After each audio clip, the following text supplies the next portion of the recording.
The media, along with a handful of business owners and residents in Ottawa, have propagated the idea that the Freedom Convoy was a huge violation to the rights of the residents and businesses in Ottawa. And therefore, the Emergency Act has been justified for the sake of restoring those rights. The irony abounds in this now generally espoused argument, which I heard recently from a family member. As we look at the scale and comparison of these so-called violations with the violations to human rights that the protesters were there protesting, it's quite easy to see the difference in scale. Number one, mobility rights.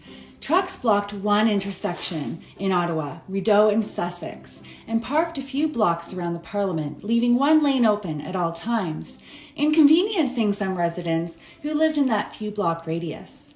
On the other hand, travel restrictions trapped millions of Canadians in the country, preventing us from leaving and traveling within it.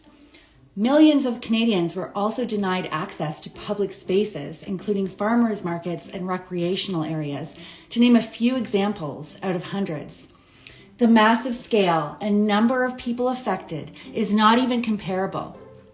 Mobility rights are for all Canadians. That's why we are protesting. Right to medical care. One resident said that they were unable to get to a medical appointment and claimed that the convoy denied them their right to medical care. On the other hand, Canadians were denied medical care, tests, and treatments. Millions were permanently unpatiented by their family physicians. They were actually denied medical care, not inconvenienced by a 10-minute detour around Rideau and Sussex. Again, the scale and number of people is not even comparable. Right to medical care is for all Canadians. That's why we were protesting. Number three, right to a clean environment. Some trucks were forced to park in residential areas because the police would not allow them to move up into the free spaces on the street in front of Parliament. Some residents felt uncomfortable with the diesel fumes and claimed their right to a clean environment was denied them by the convoy.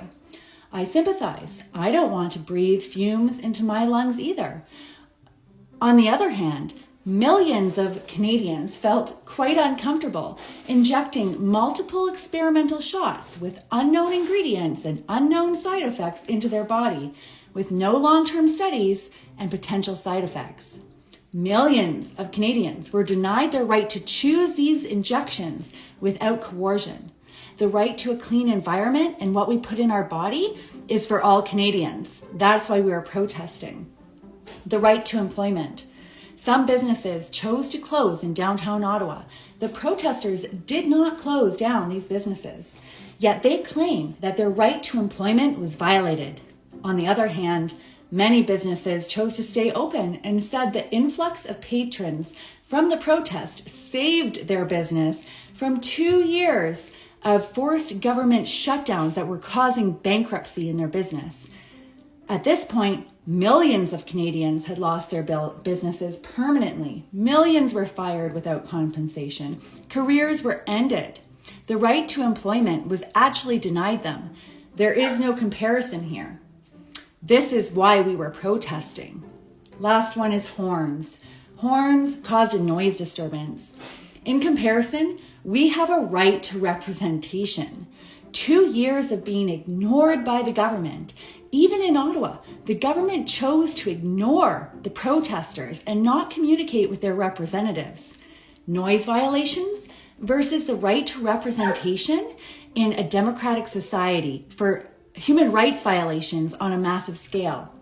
The horns were an example of our frustration of being ignored. We did not riot, we did not damage property, we honked and we cheered. So, to those who cite these examples and claim the moral high ground, like you're standing up for human rights, you have no leg to stand on. The facts I've just stated show your bias. You've been silent and complacent for 2 years while the government enforced social, economical, and mobility rights sanctions on your fellow Canadians, your family and friends. If you seriously cared about rights, you would join the freedom movement. But I don't think that's why you're citing them. It's just easier than acknowledging the corruption of our country's institutions, despite all the evidence before you.